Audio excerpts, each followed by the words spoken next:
Science perfection চ্যানেলে সকলকে স্বাগত।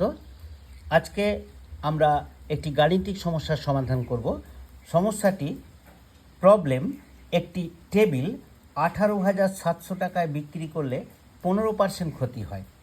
টেবিলটি কত টাকায় বিক্রি করলে 15% লাভ হবে? When a table is sold for rupees 18,700, it loses 15%.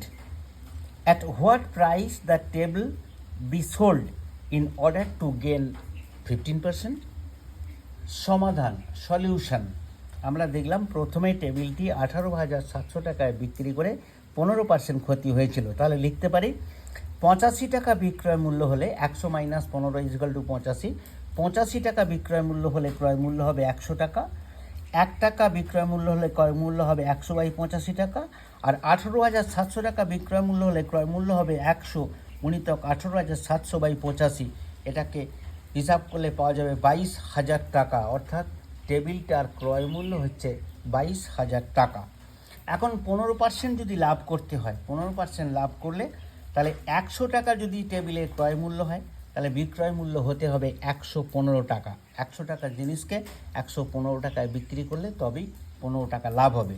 তাহলে 100 টাকা ক্রয় মূল্য হলে বিক্রয় মূল্য 115 টাকা।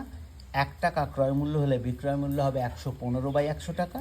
আর এই যে 22,000 টাকা ক্রয় মূল্য, 22,000 টাকা ক্রয় মূল্য হলে বিক্রয় মূল্য হবে 115 ইন্টু 22,000/100 কেটে গেল। এটা পেলাম 25,300।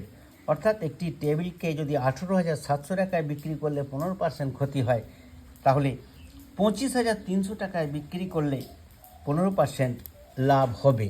আজকে এই পর্যন্তই। আমার ক্লাসটা শোনার জন্য সকলকে ধন্যবাদ।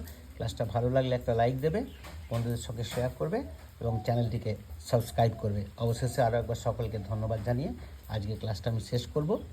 নমস্কার।